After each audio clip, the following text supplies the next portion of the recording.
विवाहको बन्धनमा बाँधिनु भएको दिव्या दिदीलाई धेरै बधाई अनि शुभकामना दिन चाहन्छु। हाई एभ्रीवन, म अनिता। म चाहिँ मेरो एकदम मिल्ने साथी दीपिकाको दिदीको बिहेमा गएको थिएँ। त्यहाँ पुग्दा त बेहुला आउने समय पनि भइसकेको रहेछ। उहाँ चाहिँ मेरो साथीको जेठी माइजू अनि मेरो भाइको साथीको मम्मी पनि हुनुहुन्छ। एकदम धेरै मजाको हुनुहुन्छ। अनि आजको बेहुली चाहिँ उहाँ नै हुनुहुन्छ, दिव्या दिदी। ब्राइडल ड्रेसमा कति धेरै राम्रो देखिरहेको थियो। ब्राइडल ड्रेसमा मात्र नभएर उहाँलाई चाहिँ सबै ड्रेसमा मलाई एकदम धेरै प्रिटी लाग्छ। स्वयंवरको लागि चाहिँ पण्डितजीले मन्त्रहरू पढिराख्नु भएको थियो अनि साइडमा बसेर चाहिँ अङ्कले हेरिराख्नु भएको थियो। यो दृश्यले चाहिँ म एकदम धेरै इमोसनल पनि भइरहेको थिएँ। मलाई मात्र नभएर सबैजनालाई नै यो दृश्यले चाहिँ इमोसनली फिल गराउँछ जस्तो लाग्छ। आफूले माया गरेर दुःख गरेर हुर्काएको छोराछोरी आज कसैको हातमा सुम्पिँदा कुन चाहिँ आमा बाउको मन भारी हुँदैन। के गर्नु, यो एउटा विधिको विधान हो, हामीले यसको उल्लङ्घन गर्न पनि त सकिँदैन। अनि साथीहरू, स्वयंवर सकिसकेपछि चाहिँ यो चामरले बेहुला बेहुली हान्नु पर्ने रहेछ। यो मलाई एक्ज्याक्टली के हुनु चाहिँ थाहा भएन, तर गर्न चाहिँ एकदम धेरै मजा पनि आउँदो रहेछ। म र मेरो सिस्टरले चाहिँ आइसक्रिम खायौँ अनि यता चाहिँ अङ्कल र आन्टीले चाहिँ दिदीहरूको गोडा धोइदिँदै हुनुहुन्थ्यो।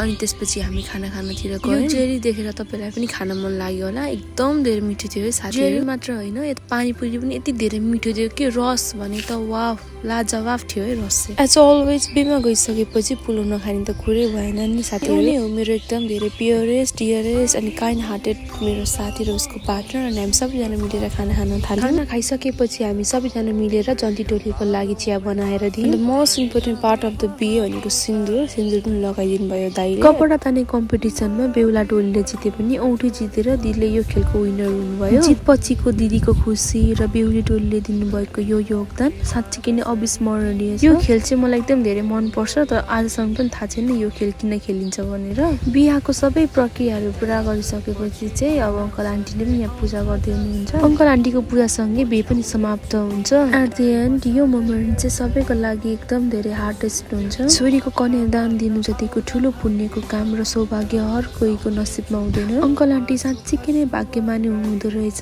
तीनजना छोरीहरूको कन्यादान दिनु जतिको ठुलो सौभाग्य हर कोही आमा बुवाले पाउँदैन। दिदीको बिदाईसँगै मेरो भिडियो पनि यही एन्ड हुन्छ। Thank you for watching guys.